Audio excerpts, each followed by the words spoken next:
du droit des femmes, parce que les camarades actifs l'ont fait, mais cependant je voudrais rappeler que les retraités femmes touchent 40% de moins, au moins 40% de moins à la retraite que les retraités hommes.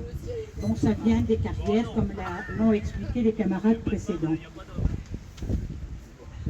Nous appelons, nous, à manifester pour le pouvoir d'achat des retraités le mardi 26 mars. Cet appel est porté par le groupe des 9. Vous les connaissez, ce sont 7 organisations syndicales et 2 associations. Oui. Depuis 2017, en pouvoir d'achat, les retraités ont perdu de 3 à 4 mois de pension.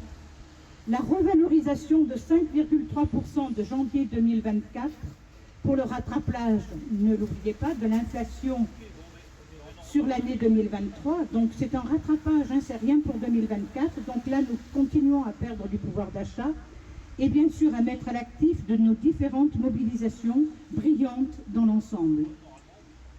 Nous devons de rester mobilisés, car les 10 milliards d'économies en 2024, puis de 20 en 2025, se feront sur la non-revalorisation de nos pensions.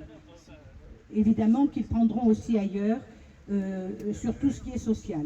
Donc, je vous appelle, les actifs comme les retraités, il n'y a pas beaucoup de retraités aujourd'hui, mais donc les actifs et les actives, je vous appelle à nous rejoindre le mardi 26 mars prochain. Donc c'est dans une dizaine de jours. Bon, à quelle heure? 10h30 devant la préfecture.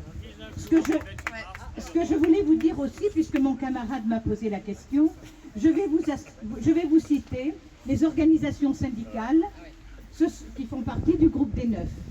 Eh bien, bien sûr, je vais citer la CGT en premier, mon cœur va vers la CGT, évidemment. Après, vous avez la CFTC, vous avez la CFE-CGC, vous avez la FGE-CGR, ça fait 5, Solidaire, Ensemble et Solidaire, et puis il m'en manque une, FO, ça fait 5. Et il y a ensuite deux associations qui sont Ensemble et Solidaire, qui vous savez c'est ex-UNRPA, et la LSR. Et je vous ferai remarquer que ces deux associations, la première, Ensemble et Solidaire, ex-UNRPA, a été fondée après la guerre de 40 par la CGT, et que la LSR, au début des années 80, a aussi été fondée par la CGT. Voilà. Vive la CGT! Oui.